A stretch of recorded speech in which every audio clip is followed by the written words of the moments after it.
Hi guys, Assalamualaikum. Welcome back to my YouTube channel. So, hi semua. So, hari ni aku nak cerita hantu lagi korang. Okay, so hari ni aku nak cerita hantu pasal apa? Korang nak tahu tak? Sebelum nak tahu, jangan lupa like, komen, share and subscribe. Like, subscribe sebanyak 100k. Jangan lupa tekan butang subscribe dan tekan butang loceng. Okay korang, so hari ni aku nak cerita hantu pasal apa? So hari ni aku nak cerita hantu pasal cerita kartun kanak-kanak. Okay, cerita kartun kanak-kanak ni tentang Shin Chan. Okay, so hari ni aku nak cerita pasal kisah benar yang sangat menyentuh hati di sebalik kartun animasi Shin Chan yang diceritakan pada episod 1 tapi ramai orang tidak tahu. Maksudnya tapi ramai orang tak tahulah. Okay, so hari ni aku nak cerita pasal kisah benar yang sangat menyentuh hati di sebalik kartun animasi iaitu Shin Chan pada episod 1 tapi ramai orang tak tahu. Okay, so korang nak tahu tak apa yang berlaku pada episod 1 untuk cerita Shin Chan ni? So kalau korang nak tahu, korang kena tengok video ni sampai habis. Dan jangan lupa subscribe, jangan lupa like sekali, okay? Korang nak tahu tak? Jangan lupa subscribe tau. Tanpa membuang masa, aku akan cerita sekarang. Tapi korang semua jangan lupa subscribe dan jangan lupa like. Kartun animasi Shin Chan sememangnya sangat terkenal dengan lawak jenaka yang tak terhenti-henti. Siri anime yang berasal dari Jepun ini akan sentiasa membuatkan anda rasa terhibur dengan setiap adegan yang ditayangkan sama ada dalam internet atau di televisyen. Kalau di Malaysia, Shin Chan ditayang di NTV 7 pada jam 7 petang setiap hari Sabtu. Manga atau anime karya Yoshito Usui ini sangat dikenali dengan kisah lucu dan sesuai untuk ditonton tanpa mengira umur dan jantina. Kanak-kanak mahupun dewasa mesti akan terhibur dengan gelagat yang ditunjukkan oleh Shin Chan dan watak-watak lain dalam anime ni.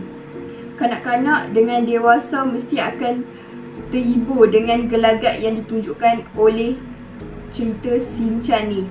Watak-watak lain dalam watak-watak lain dalam anime ini. Kali ini penulis ingin memberitahu terdapatnya berita mengenai kisah sedih di sebalik keriangan yang ada pada diri budak yang berumur 5 tahun ini. Shin Chan memang terkenal dengan sikapnya yang periang. Tahukah anda kisah sedih yang berlaku di sebalik siri anime krayon Shin Chan ini? Shin Chan ni memang terkenal dengan sikapnya periang. Tahukah anda kisah sedih yang berlaku di sebalik siri anime krayon Shin Chan ini? Korang tahu tak kisah sedih yang berlaku di sebalik anime krayon Shin Chan ni? Kisah didengari dari negara Jepun tentang masyarakat bandar yang memiliki banyak cerita yang sangat menyentuh hati. Salah satu kisah yang terkenal di Jepun ialah tentang seorang ibu yang kehilangan 2 anaknya yang meninggal dunia dalam kemalangan. Ibu itu ialah Misei. Misei mempunyai 2 orang anak. Seorang bernama Shin Chan dan adiknya bernama Himawari. Misei dia mempunyai 2 orang anak. Okay, seorang bernama Shin Chan, lagi seorang bernama Himawari. Suatu hari Shin Chan melihat adiknya yang berada di jalan raya, kemudian datangnya kenderaan yang hampir melanggar adiknya itu. Melihat kejadian yang berlaku di mana adiknya berada dalam bahaya, Shin Chan berusaha untuk selamatkan adiknya. Tanpa diduga, Shin Chan turut terkorban dalam kemalangan itu.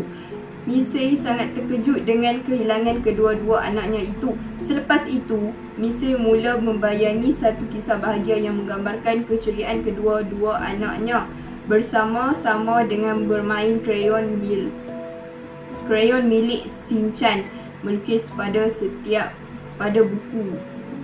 bukunya setiap hari. Kisah hidup Misei ini dijadikan inspirasi untuk anime krayon Shin Chan ini.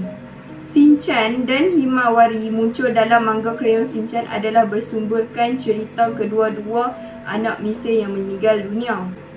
Dengan manga yang diterbitkan, Misei berharap agar hidupnya kembali indah dan perasaan gembira yang ingin dikecapi bersama dengan anak-anak Dikabarkan bahawa penulis Yoshito Usui sempat menulis kisah ini di halaman pertama. Episod pertama Crayon Shinchan. Selain itu, masyarakat Jepun menganggap ini merupakan kisah benar untuk jadikan pedoman. Di Malaysia, Crayon Shinchan lebih ramai yang menonton.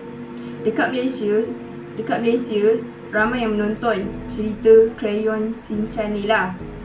Crayon Shinchan ni lah, bukan Crayon Shinchan. Atau dibaca oleh kanak-kanak, tapi di Jepun anime ini merupakan kegemaran. Atau dibaca oleh budak-budak, tapi kalau di Jepun anime ni merupakan kegemaran orang dewasa yang sangat suka untuk dijadikan hiburan untuk mengisi masa lapang. Okey korang. So, aku ada nak terangkan sikit yang pasal tadi yang aku baca tu lah kan. Korang macam pelik kan? Aku baca je tapi aku tak terangkan langsung. Okay, so korang, aku nak terangkan yang aku baca tadi. Suatu hari, Shinchan nampak adik dia berada di jalan raya. Kemudian, ada kenderaan yang hampir melanggar adik dia. Melihat kejadian berlaku di mana adiknya berada dalam bahaya, Shinchan berusaha untuk selamatkan adiknya. Shinchan pun berusaha untuk selamatkan adik dia. Tanpa diduga, Shinchan turut terkorban dalam kemalangan itu. Dikabarkan bahawa penulis Yoshito Usui sempat menulis kisah ni dalam halaman episod pertama cerita Crayon Shinchan ni lah. Okay korang, so aku dah terangkan untuk korang semua. Aku terangkan sikit je. Okay, sorry lah, aku terangkan sikit je lah. Aku tak terangkan banyak. Aku tak terangkan semua cerita, aku terangkan sikit je. Okay, so korang faham tak? Hari ni aku cerita pasal Crayon Shinchan ni. So, cerita dia sampai sini saja. So, korang faham tak kalau hari ni aku cerita pasal Shinchan? Yang mana tak faham, so korang boleh komen kat bawah. Yang mana faham pun boleh komen kat bawah. Sekiranya komen buka. Okay, lagi satu, yang mana tak faham, korang boleh search di Google. Korang boleh type di Google sebab aku ambil cerita di Google. Dan aku cerita tak berapa jelas sangat. Okay, sorry korang. Okay, so yang mana pernah tengok cerita kartun Shinchan, sila komen kat bawah. Kalau korang minat dengan kartun Shinchan, sila komen kat bawah. Kalau korang suka dengan kartun Shinchan, sila komen kat bawah. Kalau korang pernah tengok kartun Shinchan pun komen kat bawah juga. Okay, so kalau korang pernah tengok episod pertama pun, komen dekat bawah juga. Okay, so sampai sini saja video baru aku. So jangan lupa like, comment, share, subscribe. So bye korang, see you next time video. Esok ada video baru. Esok video makan untuk korang semua. Bye korang, jangan lupa tengok video baru untuk esok.